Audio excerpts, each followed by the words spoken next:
காட்டுமிராண்டித்தனமாக பஸ்ஸை ஓட்டிச் சென்று 9 பேரை ஏற்றிக் கொன்ற டிரைவருக்கு புனே நீதிமன்றம் தூக்கு தண்டனை விதித்து தீர்ப்பளித்துள்ளது. மகாராஷ்டிர போக்குவரத்து கழகத்தில் 9 ஆண்டுகளாக டிரைவராக பணிபுரிந்தவர் சந்தோஷ் மாருதி மானே.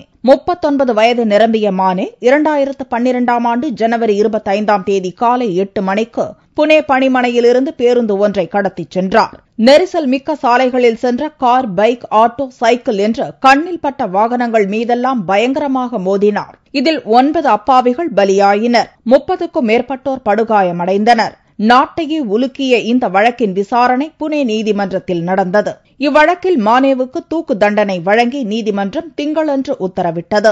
பேருந்தை ஓட்டும்படி போக்குவரத்து கழக மேலதிகாரிகள் கொடுமைப்படுத்தியதால் டிரைவர் மானே புத்தி பேதலித்து போய் இந்த காரியத்தை செய்துவிட்டதாகவும், மனநலம் பாதிக்கப்பட்ட அவரை விடுவிக்க வேண்டுமெனவும் அவர் தரப்பு வக்கீல்கள் வாதத்தை நீதிமன்றம் நிராகரித்தது. கடும் உயிரிழப்பை ஏற்படுத்த வேண்டும் என்பதுதான் மானேவின் நோக்கமாக இருந்துள்ளது என்ற போலீஸ் தரப்பு வாதத்தை நீதிமன்றம் ஏற்றுக்கொண்டு தூக்கு தண்டனை வழங்கியுள்ளது.